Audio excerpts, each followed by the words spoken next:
اپنے بچے کو، بیٹے کو، جب ایک ہی اس کا بیٹا تھا تو اس کے دل میں یہ خیال آیا کہ میں اسے علوم و فنون سارے سکھانا چاہتا ہوں۔ اس نے اپنے بیٹے کو گھوڑ سواری بھی سکھائی، تیر اندازی بھی سکھائی، سیاست بھی سکھائی، فن حرب و ضرب بھی سکھایا۔ پھر خیال آیا کہ میرا بیٹا کچھ اخلاق بھی سیکھے، دینداری بھی سیکھے۔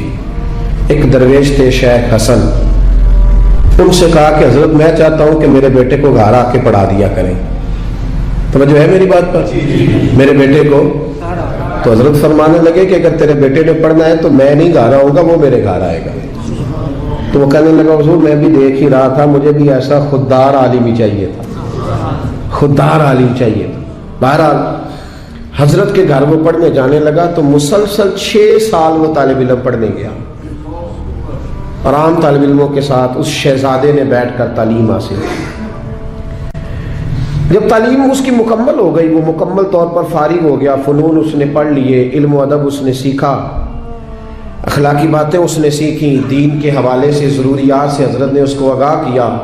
جب کافی حد تک وہ ان چیزوں کو سمجھنے لگا تو ایک دن وہ بلایا اس کے والد کو کہ اب تیرے بیٹے کی تعلیم مکمل ہوگی۔ اور محدث اعظم پاکستان رحمۃ اللہ تعالی علیہ فرمایا کرتے تھے کہ مجھے میرے استادوں نے جب دستار فضیلت کی تھی تو میں نے وہ پگڑی کا کپڑا سنبھال کے رکھا ہے، اور جب میں مروں گا تو میں نے اپنے بچوں کو وصیت کی ہے کہ مجھے کفن بھی اسی میں دینا، اس لیے کہ میرے اساتذہ نے یہ گواہی دی ہے کہ اب یہ دین کا چھوٹا سا طالب علم بن گیا۔ ایک دن جب فارغ ہو گیا تو استاد نے اسپیشل بلایا، کہا شہزادے کوئی کام ہے گھر آؤ۔ تو وہ طالب علم تھا، وہ گھر آیا۔ جب حضرت کے کمرے میں داخل ہوا تو اندر سے انہوں نے کنڈی لگا لی دروازے کی، ہاتھ میں درہ لے لیا، اتنی زور زور سے درے برسائے کہ اس کے وجود پر نشان پڑ گئے، مارتے گئے۔ میری غلطی استاد جی، اس نے کہا چپ کر، غلطی پوچھتا ہے نالائق۔ پھر مارا، پھر مارا، بہت مارا، اور جب بہت زیادہ مار لیا تو خود بھی پسینے سے شراب، دروازہ کھولا، چل دوڑ جا۔ شہزادہ تھا نا، باہر کھڑا ہو کے کہنے لگا حضور آپ ظلم کر رہے ہیں، مجھے بتائیں تو صحیح میری غلطی کیا ہے؟ غلطی بتا کے مارے تو ٹھیک ہوا، پر میں تجھے غلطی بتاؤں گا، چل نکل جا۔ اس نے گھر جا کے اپنے ابا سے کہا، بادشاہ سلامت سے، کہ استاد جی نے ناجائز مارا ہے۔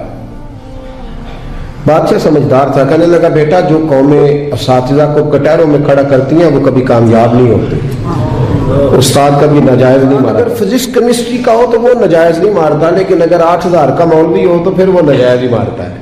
پھر سویرے اماں آئی جاتی ہے، کہتی تم مسیتے رہنا ہے کہ جا جانا ہے؟ 8000 تنخواہ ہے تو میرا 60 کروڑ کا منڈا ہے، میں غلط نہیں کہہ رہا، میں صحیح کہہ رہا ہوں۔ وہ اگر فزکس کا استاد ہو نا جو 10,000 روپیہ لیتا ہے تو پھر تو ٹھیک ہے، لیکن اگر بیچارہ غریب امام مسجد ہو تو پھر تو وہ شہزادے کو آگ نہیں لگا سکتا۔ یہ تقسیم ہے ہماری، یہ ظلم ہے۔ تو بادشاہ نے کہا کہ بیٹا اساتذہ ناجائز نہیں مارتے، تیری کوئی غلطی ہوگی جس کی تجھے نہیں خبر، استاد جانتے۔ اس نے کہا نہیں ابا، میں وہاں رہا ہوں، کوئی بات ہوتی تو مجھے بھی پتا ہوتی، اور پھر اگر اتنی سخت بات تھی جس پہ اتنا مارا کہ میرے وجود پہ نشان پڑ گئے، مجھے بتایا جاتا۔ اس نے کہا بہرحال میں تیرے استاد کو کٹہرے میں کھڑا نہیں کر سکتا، وہ تیرا استاد ہے، بڑے لوگ ایسی باتیں کرتے تھے۔ اب اس نے اپنی اماں سے کہا کہ اماں میرے دل سے بات نہیں جاتی، میرے ساتھ ظلم ہوا ہے، استاد نے قصدن مارا ہے، بلا وجہ مارا ہے، تعلیم سے فارغ ہونے کے بعد مارا ہے، سمجھ نہیں آتی۔ تو اماں کہنے لگی بیٹا تیرے ابا نے نہ کر دیا تو اب ہاں کون کرائے گا؟ وہ بادشاہ سلامت ہے، سخت مزاج آدمی ہے، میرا بیٹا تو صبر ہی کر۔ بچے نے صبر تو کر لیا پر اندر سے بات گئی نہیں، ظلم ہوا تھا نا۔ 30-35 سال بیت گئے، اس کے باپ کا انتقال ہوا تو وہ بادشاہ بن گیا۔ شیخ حسن بوڑھے ہو گئے تھے، یہ بھویں سفید ہو کے جھک گئی تھی، دونوں ہاتھوں سے لاٹھی پکڑتے تھے پھر بھی مشکل سے چلتے تھے۔ پہلے دن تخت نشین ہو کے شہزادے نے پہلا حکم یہ جاری کیا کہ میرے استاد کو حاضر کرو۔ 3-4 سپاہی بھیجے کو بابے کو پکڑ کے لاؤ جیسے بھی آ سکتا ہے، لے آئے۔ حضرت کو لا کے تب صاحب نے کھڑا کیا تو کہا استاد جی ناراض نہ ہونا، بوڑھے ہیں کمزور ہیں، شک کوئی نہیں، پر میں کیا کروں، آج بھی دردیں اسی طرح میری تازی ہیں، سوچتا ہوں تو پھر مجھے اسی طرح جلن محسوس ہوتی ہے، بتاؤ کیوں مارا تھا؟ تو شیخ حسن رو پڑے، کہنے لگے بیٹے بس اللہ سے میں نے دعا کی تھی کہ اس دن کے لیے مجھے زندہ رکھے، وہ دن آ گیا، میں نے